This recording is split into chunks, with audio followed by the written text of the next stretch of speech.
Before this video starts, you must know that my take on the Migos right now, which I am about to lay out, has almost nothing to do with the album. The album is just alright. It's just okay. It's not great, but it's not terrible. Even though some people may think it is, I don't see how you could call this album terrible. It definitely has some undeniable high points. But we're gonna go more in depth on the album later. Right now, I just want to talk about the Migos. You know, the album may be okay, but the Migos are not. They're not okay. It's over. They're done. I'm calling it right now. Not only is this the last Culture album, but this is the last Migos album. It just doesn't make sense for them to make another record. And if they do, it's gonna flop. So why am I saying this? Why am I talking crazy about the Migos? Why are you doing this, man? It's because, you know, the Migos as a collective just don't make sense in 2021 as a rap group. They just don't. And this album is just confirmation for a lot of suspicions I've had for a long time now. And it's that the Migos formula is stale. It's not 2015 anymore. It doesn't work like that. It's different. Times are different. Adapt. Adjust. You're making the exact same music, which is cool because Culture 1 was a classic, but Culture 1 was also in 2016, and guess what year it is? It's 2021. Not only is their formula stale, but it's also outdated, which may be the same thing, but I'm just gonna run with it. The Migos can't survive in the physical TikTok era. They're not built for it. The genre of trap has reached its highest point. It's peaked. And it did that by coming to an agreement, a mutual agreement by everyone who listens to trap, that 2.5, 3 minutes is the ideal song length, all right? 2 minutes is cool too. 1 verse, 2 hooks, or 2 verses, 3 hooks, and get the fuck out. We're all happy. But obviously, Quavo, Takeoff, and Offset didn't get the memo at all. They didn't get the memo. They didn't attend the meeting. And now they're stuck doing these 4.5, 5-minute songs, which nobody's trying to hear that. And I'm not saying you can't make a good 4-minute trap song. Obviously, you can. But there has to be something to make up for the lack of lyricism, which is implied because it is trap. Most trap songs already have something going for them by default, which is usually catchiness, replayability, and usually how punchy the songs are. I mean, it's like a dose of energy. By dragging them out for this long, you're stripping all of those advantages you have away. You're stripping all of those away. So after that, there's not a lot of meat on the bone left. Most of these songs drag out for no reason. There's no progression, no switch up, no lyrical content to look forward to. There isn't enough, objectively, there isn't enough to keep anyone interested the whole way through. There just isn't. Not to mention, Quavo, Takeoff, and Offset sound way too similar. There's not enough of a contrast, especially when Quavo is rapping. He just sounds like a lesser version of Offset and Takeoff with some auto-tune. They should have just kept them on the hook for some of these songs. We don't need a Quavo verse. I promise you, no one is waiting for a fucking Quavo verse. It's unnecessary. It's not needed. You're just taking the piss at that point. No one is sitting there waiting, oh, here goes Quavo. Whoa, this is gonna be fire. No one is doing that. No one. We can draw a lot of parallels between the Brooklyn Nets and the Migos. You have KD, who's like Offset. He's gonna be consistent. He's gonna give a good performance every single game, every single track, right? You have Takeoff, who's like James Harden, maybe better than KD on some nights, maybe a bit underrated. And then you have Jeff Green, Quavo. I mean, he'll put up a cool 14 points every once in a while. But come on, let's be honest. You don't really need him on the team. You don't need him to win. Shit, I would have been just fine if Quavo was simply erased from this album.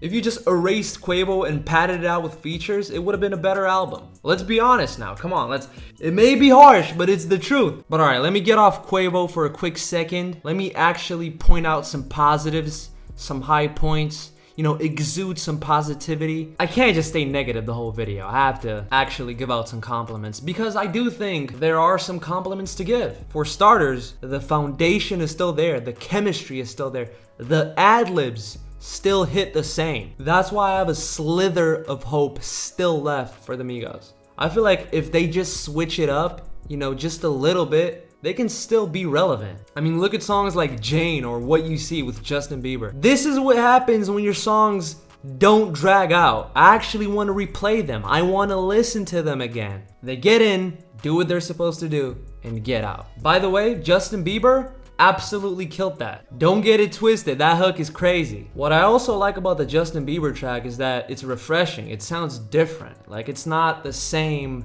as every other track on the album. The only similar track to what you see is Picasso with Future, which I like too, because also, again, it doesn't drag on. It is 3.5 minutes, but because it has the feature, it's a lot more refreshing. It's not putting me to sleep, which at this point is all I can ask for. When the songs are 3 minutes with a feature, it's not gonna get stale. Like with Cardi B, that track may not be one of my favorites, but it's by default better than half of this album because it's punchy. You wanna replay it. Everyone is pulling their weight. You know, the only problem I have with this track is that the hook is weak. Modern Day is a perfect example of how much potential this album had and how much they wasted it for no reason. If you don't already know, Modern Day was a snippet leak type unreleased track, which was leaked months before the album. And someone made like a compilation of snippets, which was like 1 minute and 58 seconds.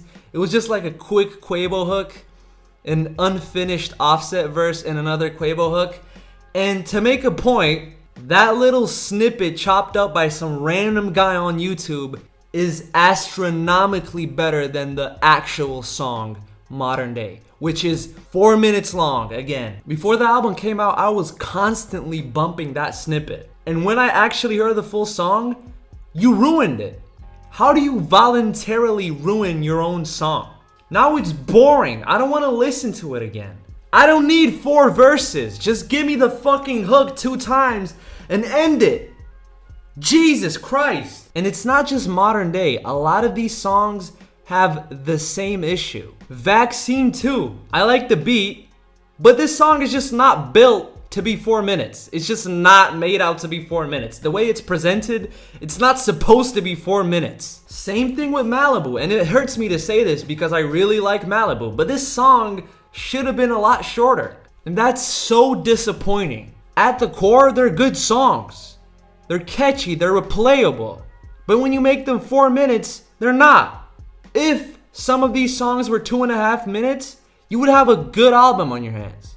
You ruined it yourself because everyone has to have a full verse. I mean, everybody talks about Takeoff carrying all of these songs, but if it means shortening the song by 1 minute, I'd happily trade out Takeoff for Silence, for just a shorter song. That's what it's come to. There's some decent production on this album, like Avalanche, that's a good beat. Light It Up with Pop Smoke, that's another one. Also, it's a nice switch up from the rest of the album because it's a drill track. And I'm starting to notice Quavo sounds really good over drill production. Like between this and Shake the Room, he's building up his own little repertoire of killing drill beats. So if he wants to, he really could make a drill album. I'm just putting that out there. But again, even with Light It Up, could have been shorter.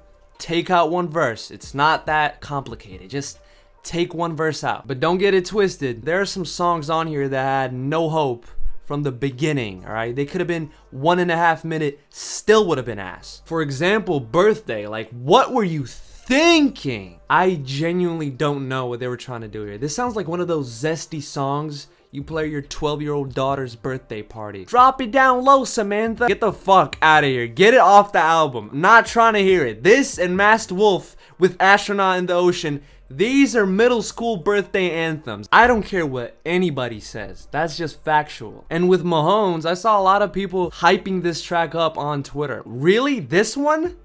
With the spelling bee hook? With the cheerleader hook? Really? This one? This is the one you thought, oh, that one is hard. No. This song is 5 minutes of straight ass. Why is it on Spotify? This should be a Pornhub exclusive. QC rolled up their sleeves, went grave digging, and got that juicy Juice WRLD feature for the song Antisocial. Song is garbage. Song is trash. Also, the fact that they call the song Antisocial,